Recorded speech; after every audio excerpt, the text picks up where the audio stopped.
Like Yeah. music. Okay, so we've gone live. So let me go live on Instagram now. Coolness. Okay. See, it's not letting me go live. It's the same thing. It's not allowing you to go live. What does it say? What is the message? When I try to go live, it's just okay. Maybe I need to be patient. Oh yeah, I am live on Instagram. Check. Help me see if you Okay. Instagram. Let me check. Oh, yay. You are live. Yes. Wow! Officially, my first IG live, but our second week going live. I am so excited to be here. Uh, Thank you all for being here. My very own co-host Prativa. I'm really excited that you're here. Thank you. I'm um, excited as well. yes. How was your week? How's everybody? I'm back to Dubai, and I think you kind of settled in Dubai as well. Yep. Yep. I'm back. I think the last week when we connected, yeah, I just flew in. Yes. Yes. So this is how. So I've been reading this book, and you can see all my stickers in here. So this is how I feel. I'll tell you how I feel, and I'll ask everybody how they feel. Please let me know. I feel initially I felt disturbed by the book. Yeah. Then I felt challenged. I think I'm at the point of being challenged, but it's kind of this skeptical challenge where it's like I'm challenged, but I'm still kind of giving the author the side eye. What are your Yeah. thoughts, Pratika? It's quite surprising because if you see me in a metro, I'm having this. If you see me in the bus, I have this book. Now I'm at a cafe, I still have this book. So, to say the least, it has been triggering in a lot of ways because it's like tapping on to your inner self, and if I can say it in that way, and I think I've been addicted by this book because I want to learn more, and I've come across like 3 to 4 affirmations that I keep telling myself. It's been 3, 4 days that I'm saying that, and it's worked wonders for me. I can see a lot of changes, but Okay. it's But like how do self you feel? discovery, How do you feel in one word? How do you feel? awakened, if I can say that. Well, and Awakened. everybody in the group, if you want me to you can, if you want me to put you on the screen, let me know. If you don't want me to put you on the screen, I'm not going to put you on the screen, but you can type in the comments how this book made you feel.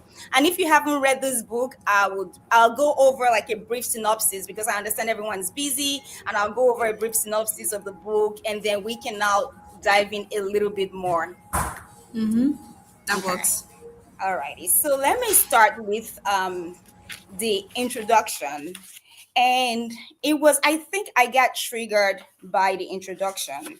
And it starts on the, okay, so let me do a brief. So it's a story, it's two people having a conversation.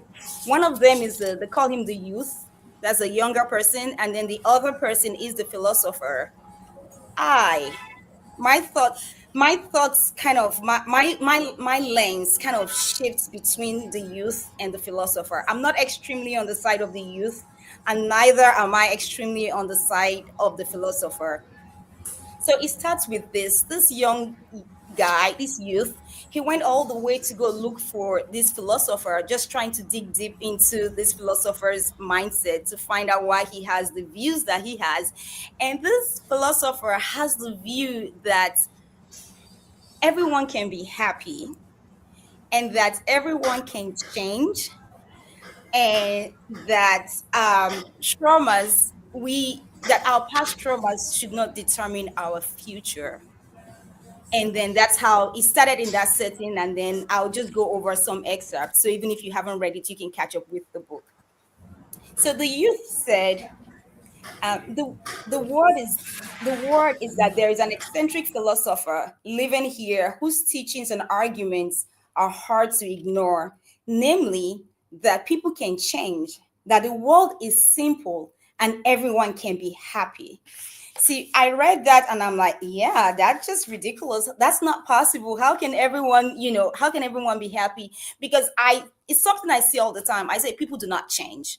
I'm like, oh, people do not change. You judge, you want to judge someone, you look at their past history and you judge them based on that. So this book was just challenging me. Okay, I'll keep going so I don't spill all my thoughts before we it gets to that point. Then they kept going back and forth, and then the philosopher said, at present, the world seems complicated and mysterious to you, but if you change, the world will appear more simple. The issue is not about how the world is, but about how you are. I got triggered. So it's me, right? So the problem is me. So if someone does stuff to me, then I'm the problem. So I got triggered there. I was like, how is that possible?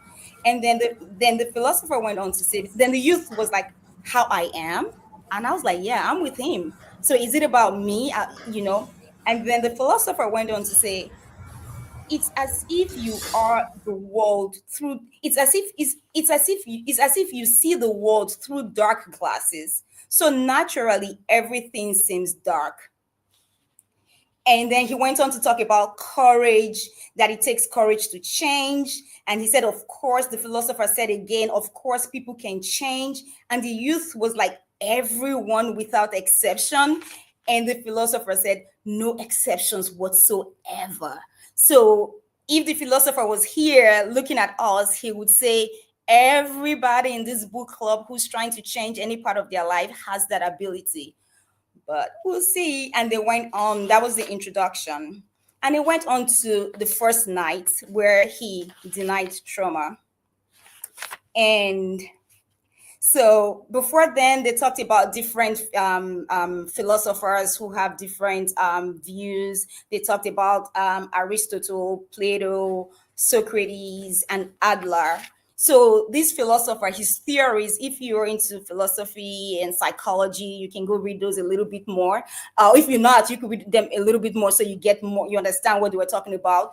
But he was just talking about the different schools of thoughts. And this is Adler's philosophy or psychology. I think it's one of the two. I can't remember exactly what they called it, but that's his, where he thinks everyone can change, everyone can be happy, and this world is simple. And so they talked about how they came up with that idea. And then they came back to the main meat of the conversation. And he said that's part of the book is called Why People Can Change. And and he asked the youth, asked the philosopher again, and if people, everyone can change. And he said, yes, everyone without exception. And then the youth goes and says, I'm just reading some excerpts, not the whole book. Why does everyone feel they have to change? There's only one answer: because they cannot change. So if for like the past 5 years, 10 years, I've been trying to get a new habit or drop a habit, and I haven't changed, it's because I cannot change. Right? That's what the youth was saying. But the philosopher was said, well, in response, why I'll ask you why you're so adamant that people can't change. And then the youth went on to tell him about a friend who he had who has anxiety disorder and is just kind of scared of going out. And they dug deeper into the issues a little bit more. And they found it seems like the guy, when he was younger, he was abused by his parents. And so he just has that fear of going out. And then and then the philosopher went on to say that that's I've moved on to the next chapter. He says trauma does not exist. And it was more like that guy really did not want to go out because the guy chose not to go out. That's what the philosopher said. And the youth just felt that that was ridiculous. That the guy, whenever he goes out, he has all these emotional reactions and all of that. And the philosopher said, yes, he truly has that. But even though he has that, that it's all manufactured by the guy as a coping mechanism or as a form of control. Okay, so let me move on to the next part that was significant. This part kind of spoke, it was calling my name, but I refused to answer. Is people fabricate anger? So the youth described this situation where he went to, I think he went to a coffee shop, and the person serving his coffee spilled coffee on his shirt, and he got really offended and he yelled at the person. And he said that's not his nature, that's not his character, that normally he would not yell at anybody. And then the philosopher was like, okay, you would not. Then he asked him, why do you think you yelled at that person? And he said, because he could not control himself. And I could connect with this youth. However, the philosopher said, well, you fabricated, he said, you wanted to yell at this person. So you fabricated that anger so that it would give you the justification to yell. And the youth just lost it completely and said, no, that's not true. The anger happened in that instant. And then the philosopher gave him an example of a child, like a mother was yelling at a child, and then the phone rang. She answered the call, and her voice went back to normal. And as soon as she was done with that call, she resumed yelling at her daughter in anger. So it was more like you can see that that anger is fabricated. And the youth was like, oh, that's different. He could see how, the mother could switch. Then he asked them, so you could have gone with a knife when you were angry with the person who poured coffee on your shirt? Would you have could you have gone in with a knife in that anger, saying you could not control yourself? Then he said that he was pushing it. Okay. So let me move on to the next chapter. The chapters are like really short. This is how to live without being controlled by your past. And he said, I'm not denying that emotion exists. Then I'm like, okay, now he's making sense. He said, everyone has emotions. That goes without saying. But if you're going to tell me that people are beings who can't resist emotion, I'll argue against that. That got me thinking. And then he said, he talked about childhood and all of the trauma. And then he said, we can't turn back the hands of time. If you end up staying in a theology, you will be bound by the past and you'll never be able to find happiness. They went back and forth a little bit, and the youth said, so you're saying that one should always take the people can change premise. And that's how this sort of kind of ended that chapter. And they went on to the next chapter where they talked about Socrates and Adler, talked about their different lenses and views. And what I liked about this chapter, which I think is very important with what we're doing, there was a part where he talked about that all your doubts will be dispelled through this dialogue. So I was talking about how when you have conversations, so we are going to have, once we're done with the summary, which I'm almost done with, we're going to have a conversation. And hopefully I would get, because even though we are the hosts, I have not arrived. I am learning. So hopefully when we talk, and please, I would really appreciate you, even if you've not read the book, if you have any ideas, you can put it there, and then we can use the book as a lens to kind of analyze the idea that you have. Because I really want to, I'm reading books because I want to be better. So I'm hoping this dialogue in a few years from now, this dialogue would have made me, maybe not a few years, maybe actually I should change immediately. Like I tell one of my friends, that you don't make plans to change in future, but you make plans to change immediately. So hopefully this book, once we're done reading it, well, next year, because we're going to be done by December, is that I would have been a better person and we all would be better people. Okay, so I would go on to, so the next chapter, it was more like, are you okay just as you are? And so the youth was telling him, he said, so you read a new book and gain new knowledge. Basically, you keep accumulating knowledge. The more you read, the more knowledge increases. You find new concepts of value, and it seems to you that they change you. Look, I have to break it to you, but no matter how much knowledge you gain, your disposition or personality isn't going to basically change. If your base gets skewed, all you've learned will be useless. And he said that to the philosopher, which I agree, because if your foundation is not, if the foundation is broken, then there's really nothing to build upon.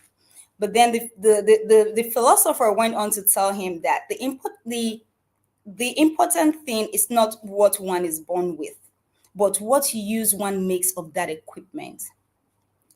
you want to be Y or someone else. So why, like maybe you want to be Pratibha, or you want to be, that's kind of why it was just like someone's name. You want to be Y or someone else because you are utterly focused on what you were born with. Instead, you got to focus on what you can make of your equipment. I like that. And I kind of agree with that. And then the next chapter is unhappiness is something you choose for yourself. So, so the philosopher said, does fixating on what you are born with change the reality? We are not replaceable machines. It is not replacement we need, but renewal. And he said, and then the youth went back to say, to him, replacement and renewal are one and the same thing. You're avoiding the main point. Look, there is such a thing as unhappiness from birth. There is, look, there is such a thing as unhappiness from birth. Please acknowledge that first of all. And the philosopher was very adamant. He said, I will not acknowledge that. So it was this interesting banter. They kept going back and forth. And then the last part of that chapter, the philosopher said, at some stage in your life, you choose being unhappy. It's not because you were born into unhappy circumstances or ended up in an unhappy situation. It's that you judge being unhappy to be good for you. So, Prathiva, let me get to I'm close to the last chapter. And then the last chapter is people always choose not to change. And so the philosopher said, in a narrow sense, lifestyle could be defined as someone's personality. Taken more broadly, it is a word that encompasses the worldview of that person and his or her outlook on life. And the youth was like a person's view of the world. Because normally when you think of someone's personality, you would not call someone's personality the lifestyle, but that's how he chose to describe it. And he said, yes, exactly, you choose your lifestyle. Then the youth got angry. He said, so not only did I choose to be unhappy, but I even went so far as to choose this warped personality too. And the philosopher, he didn't even take a breath. He just said, absolutely. And the youth said, ha. I could feel his frustration. He went, ha, now you're really pushing it. When I became aware, I had already had this personality. I certainly don't have any recollection of having chosen it, but it's the same for you, isn't it? And then the philosopher went on to say, of course, you did not consciously choose this kind of self. Your first choice was probably unconscious, combined with external forces, external factors you have referred to, that is race, nationality, culture, and home environment. This certainly had a significant influence on that choice. Nevertheless, it is you who chose this kind of self. And then the last part is your life is decided here and now. And they went back and forth. And so let me go back to, we had a study guide. Some of you received the study guide. If you were already on the mailing list, you received it. If you were not on the mailing list, then I'll send you, just send me a message and I'll send you the study guide. Pratibha, do you want to talk about the themes we have? And Yeah. okay. Right. So when you were going through all the chapters, right, for the first three parts of it, I was the youth. I was not the philosopher. I'm like, wait, what the hell is this guy talking about? You know what I mean?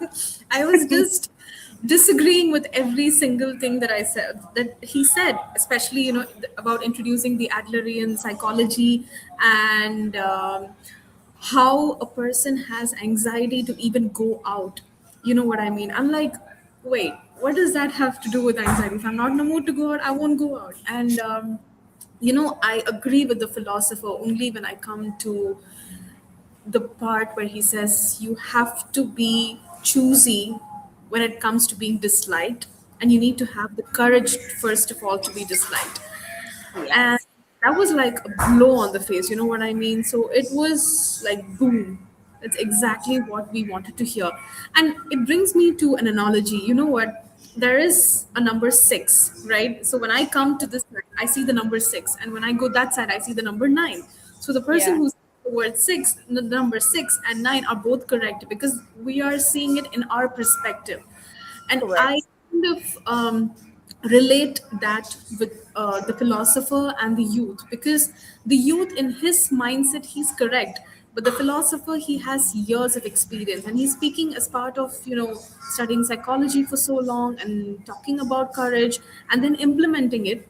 But one thing which I really liked is he's throwing arguments to the youth rather than just saying, hey, you need to have courage to be disliked. But he's challenging him, saying, you need to have anger. Why are you having anxiety? And then he says, okay, fine. Do I need courage? How do I do that? And then he ends the chapter by saying, you need to read Plato's dialogues if you want to know more about the courage of being disliked. So I sort of, summarize it by kind of comparing it with a roller coaster ride, because it's not just like a one stop destination for courage, but rather you take turns, detours, and then you land there. And I think Yes. that's a perfect representation of introducing the word courage to even become, Courage. you know what I mean? Yes. But there was a question. There was a question I had, Yeah. because he talked about, the lens with which we look at life. So he said, maybe you have dark shades. That's how you're looking at Yeah. life. But what is, so even if I take those lens off, it's still my eyes and it's still subjective, right? Yes. And even though I believe, okay, so there's this popular saying that there's a saying I heard more than 20 years ago and it stuck with me.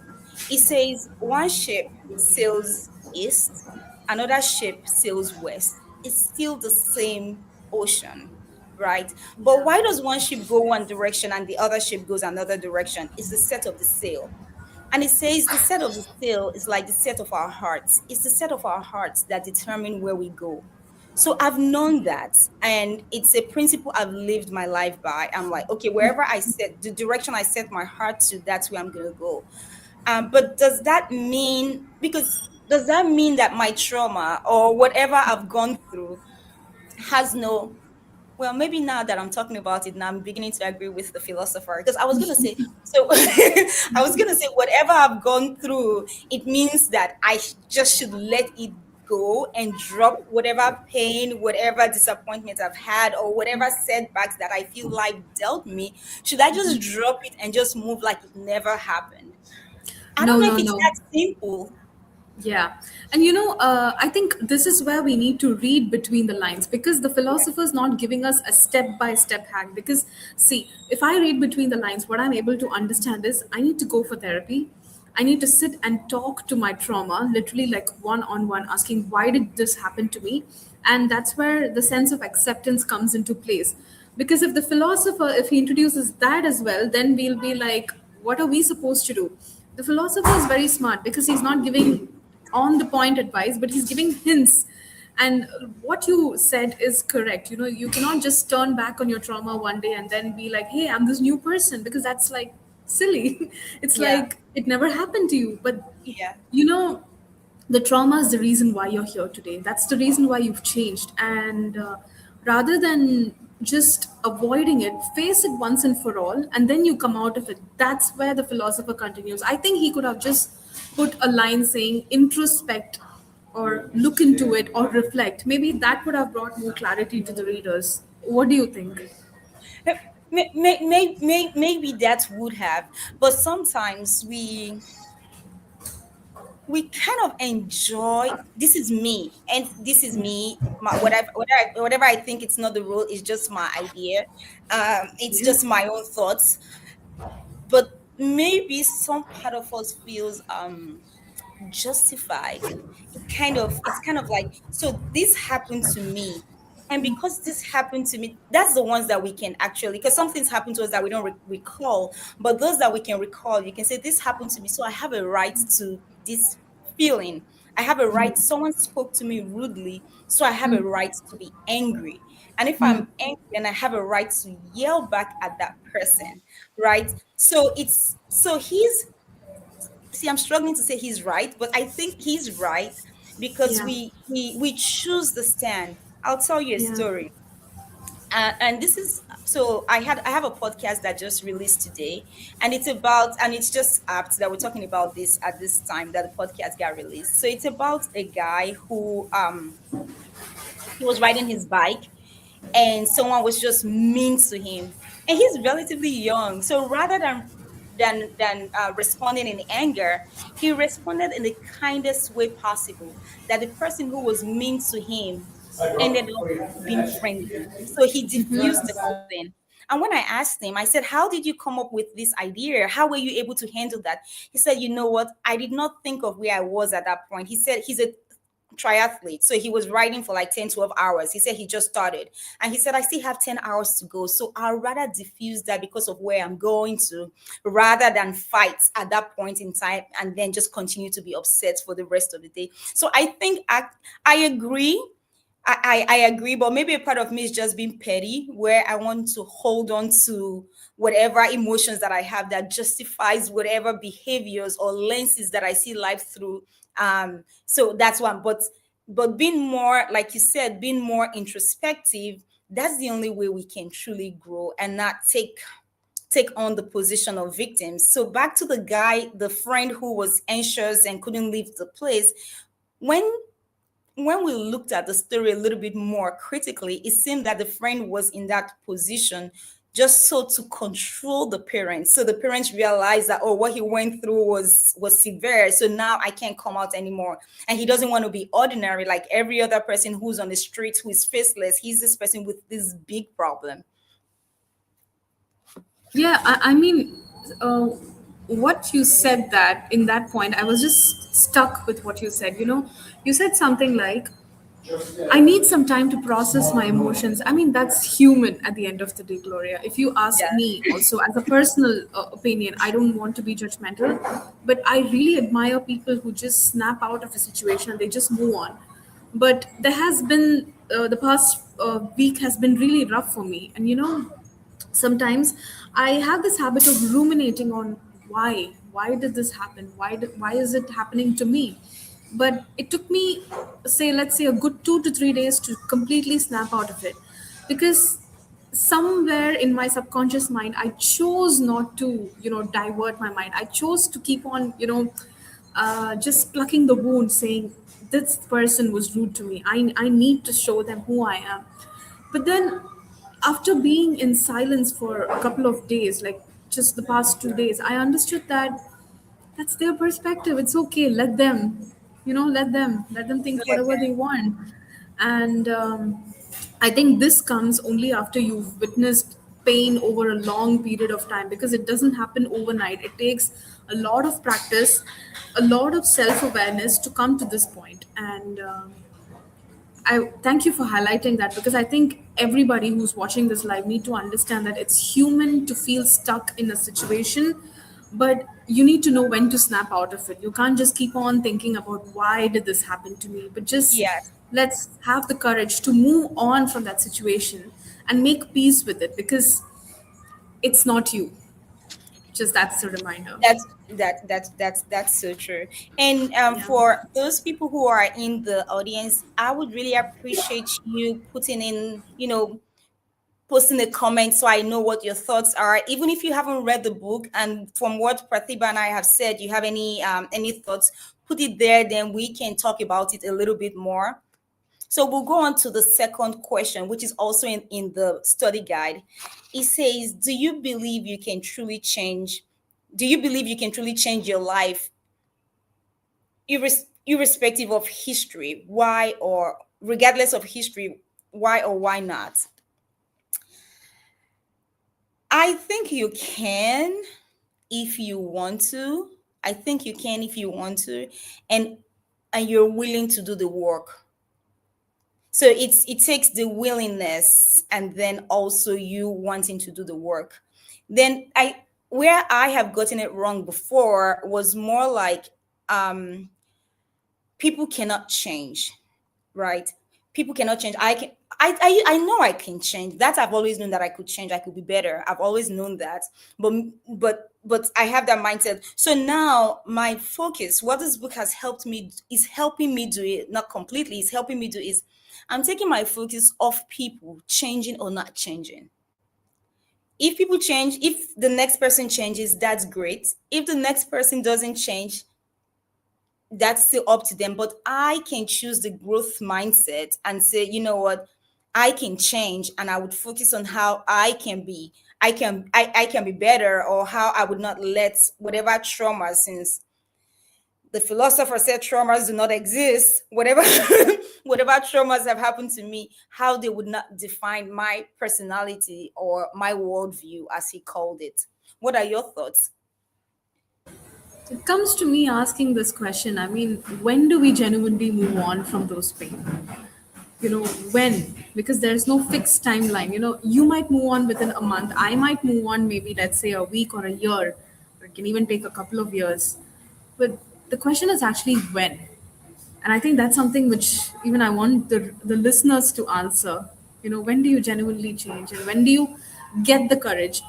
I was speaking about this to a good friend of mine, and she said, speaking a lot about this book, but can you tell me how long will it change, for how long will it take for me to heal? And that's Hmm. where I paused, and I just told her, I don't know. I genuinely don't know. I wish we And have the philosopher here so we can ask him how long it takes to heal. I think no one knows how long it takes to heal, but starting with the desire to heal might be the beginning, where you say I want to heal, and you're not basking in your pain, because that pain gives you some sort of control, some sort of power, so you bask in it. But if you want to, no, I would say, if I won't say you, if I want to get past my I want to heal, then I would start from saying, okay, I want to heal, rather than just be there and say, this has happened to me, and then I'm just going to wallow in self-pity and wallow in feeling justified that now I have a right to be angry, or I have a right to whatever negative emotion I want to express. So Grace, Tina, do you guys have any thoughts before? Oh, Pratibha, do you have any last thoughts before I talk to the no, audience? I want Okay. to hear the audience. I want to hear their Yes. thoughts. Do you guys have any ideas, any thoughts? Are we just being Do you think, what are your thoughts, even if you didn't read the book completely, but just based on what we're saying, do you have any thoughts, any ideas that we can explore a little bit more? You can type it in the comment. Like the philosopher, he was talking about how we change through dialogue. And even as I was trying to process, I had read the book already. I read the book, I had my thoughts, but as I was processing, talking to you, and I literally could see some, not a lot, but just a little mindset shift. And because when we start to speak, and words come out of our mouth, that's what really tells us the state of our hearts. Because I was saying, well, it may take a few years, and I was like, why am I taking that stand? Right. But we don't know how long it would take, but just that desire, that true desire to change, or not to let that trauma hold on to, not to hold on to that trauma and then have that thing stagnate you. Well, What a wonderful thought. I think I just want to listen to the audience's stories. I know, but maybe today's not the day where people want to Yeah, share their thoughts, and maybe that's it also was too much for them. So, maybe it was too much, or because I know one of the people who joined, she heard about the book club today, and then she just wanted to join to see if it's to support us, to keep us going, because it's like, we don't have a huge crowd yet, so just to encourage us. But what we could let me see what we can do. What we could do is, next week, for those who haven't read the book, if you can read the book next week, that would be great, so we can have a more so you can ask, so we can all be involved, because it's through dialogue that we change. Because our goal is to create a community of people have the tools to negotiate for the life that they want. So there's this idea of the life we want out there, and then we're here. So to move from point A to point B, there are tools you need, and the goal of the book club is for us to get those tools so we can move from point A to point B and be those people who we desire to be. Um, so we if you can do that, that would be, if you can do that, you can go over the part for the next book club. That would be great. If you have any questions in between, you can reach out to me. This post, there is the flyer on Instagram and Facebook, so if you have any comment, put it there, or send me a DM, or send Pratibha a DM. She send a message to either of us, we would respond. And if your book hasn't arrived, if you ordered your book, it hasn't arrived, there is some version online. I don't know if it's legal, but it's there. So you can read that prior to getting your book and then catching up with us. So we have two more sessions, and the next one is on the 18th. Yeah. And then the after that, the last session where we would go over the book, and hopefully I would have become a much more better person, would be on the 25th, which is Christmas Day. Christmas. Yes, Oh, but yes. we have a question now. So it came from Um, Grace. okay. And it goes something like, what came to my mind when reading the book is something a lot of us suffered from our childhood: imposter syndrome. How do we correct that? Example, I want to be a pilot, but my parents imposed studying law on me. That So, that's yeah, that's a good one. yeah, So let's look at the lens of the philosopher. Let's use that as our template. We can let's just oppose this with the person who had anxiety and refused to go out. So let's say you wanted to be a pilot. So this for I don't know the method that was used in switching your mind from you being a pilot to being a lawyer. But if it's something that still resonates with you, it means it was a desire that you had. And so is the imposter syndrome coming from you saying, oh, I wanted to be a pilot, now I went on to study law? Is it because my parents felt I was not good enough to be a pilot, or they felt, what was the reason why? I don't know all of those reasons, I don't know the circumstance. However, when we have this big goal in front of us that we try to achieve, and then you don't achieve it, there is that tendency to have that imposter syndrome. That's how I would say it. But however, we're reading this book and we are trying to be better, so we'll take the lens of the philosopher and say, you feel the look, I'm not the one saying it, so please do not be offended. I'll just use his words. He's like, because I use those words and I got angry. So if you're angry, I understand, but it's his word. It's more like you feel that way because you want to feel that way. One part of me disagrees, but one part of me hears him. So it's just a case of you choosing whatever lens you have, that lens of I'm an imposter. That's you saying that to yourself. So you can just take that lens off. Try it. So why don't you try taking that lens off of seeing yourself as an imposter, and then let us know next week and see if that works. If not, then we have to go look for Mr. Ichiro Kishimi and Fumitage Koga. Those are the authors of this book. So we'll go find them and ask them, and tell them we practiced taking off the dark lens and it never really worked out. But it's just try, take off the lens and see, rather than, take the lens and say, like anger, rather than say, I'm angry, you could just let it go and say, I am who I am capable. You could try that. What are your thoughts, Pratibha? no, I was just replying to Grace because this is the same ambition that I had as well. So, long story short, I never even imagined that I would be the person I am today. I had a very different version of adulthood when I was growing up. And I imagined myself to be a commercial pilot. And everyone, whomever I used to meet, I used to tell them, my name is going to be Captain Pratipalio. And that's how I used to, sort of manifest it. But yeah, you know what? Life happens. And Life I happens. do believe that you are at the right place because the universe has made you strong, and the universe knows exactly what you want. You might not understand that now, But down the line, when something happens, I think that answer is going to be pretty evident. The reason why I'm saying this, I can really understand each and every word that Grace had mentioned. You know, the road not taken. You begin to wonder, what if? The road Why not. not? The road. Why did we even? Why was that dream planted in my mind if that was not going to be possible? The answer that I have, like 10 years after graduating is, well, I wouldn't have been this kind of a person. I wouldn't have entered TEDx. I wouldn't have become a coach. I wouldn't have traveled to lots of countries. I wouldn't have worked internationally if not for a couple of situations which happened in my life. And I'm really, you know what, I'm not being philosophical, I'm not being spiritual, but I just want to say that at the end of the day, you are where you're meant to be. And as long as you accept that, it's going to be a bumpy road.